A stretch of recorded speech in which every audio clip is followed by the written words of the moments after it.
What we're going to make these horns out of is an EVA foam floor mat. Of course, there's texture on one side, so you're going to want to use the smooth side.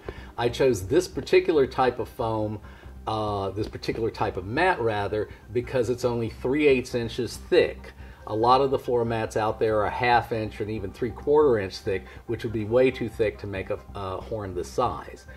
By the way, if you want to make a smaller horn, this might be too thick for you, so you might want to go to something not as thick, like 1/4 inch. I have links to different types of foam below that you can pick and choose depending on the size of the horn you want. All right, let's go and cut our pieces out. We lay our pieces on the foam, and I am using a washable chalk marker so I can actually see where I'm marking on the black foam. Hopefully you can too.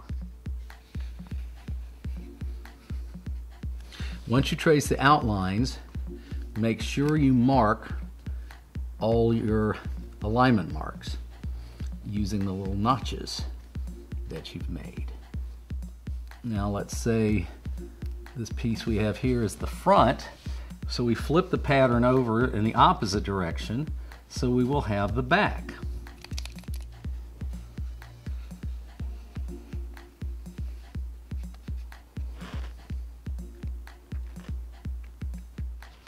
Okay, now we only need, this is for one horn now, so you don't get confused. You'll have to do this again for the second horn. But for the purposes of this tutorial, we're only going to make one horn right now. And this is the one side that's 13 1/4 inches. Again, mark your alignment marks with the little notches. Make sure they're all visible. They are. And the last one is our 12-inch piece. Let's just stick it here. The idea is to save foam whenever you can. You never know when you're going to need it. And there you have it. All your 4 pieces are traced onto the foam. Okay, I sharpen my blade and start cutting.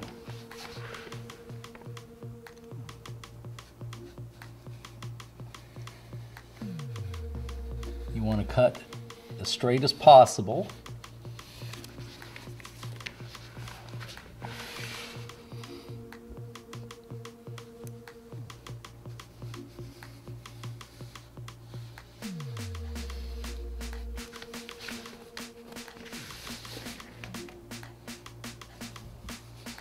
And it's okay to rotate the foam so you can get the best angle without twisting your hand in some weird way.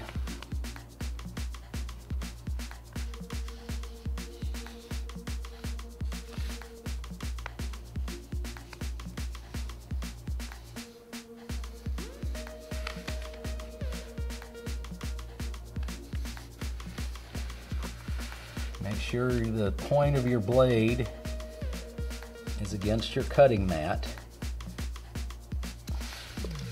so it comes off nice and clean.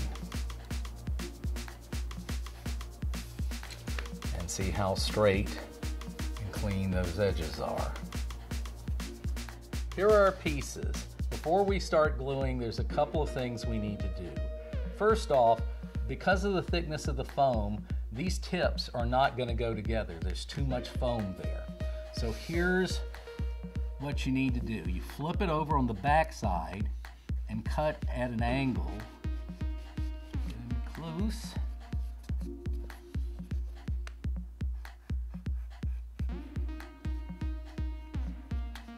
And so you see you made the end almost completely pointed on the underside.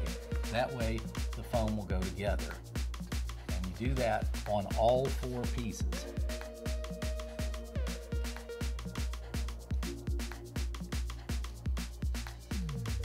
Now the thing I notice about this particular type of foam is it's very, very stiff. So we're trying to get it to conform to some fairly tight curves. So we're going to use the aid of our old friend, the heat gun. You have to be careful not to burn yourself with one of these. Also, you can't hold it against, you have to keep it moving on the surface of the foam, because otherwise you might actually start burning the foam. Now, when the foam is warm, you can then manipulate it to take on a bit of a curve.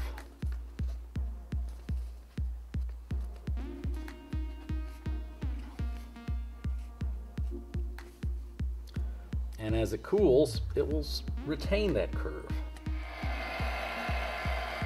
And because of the thickness of the foam, it's good to heat it on both sides. You'll get better results. Okay, now I'm going to do that to the rest of these.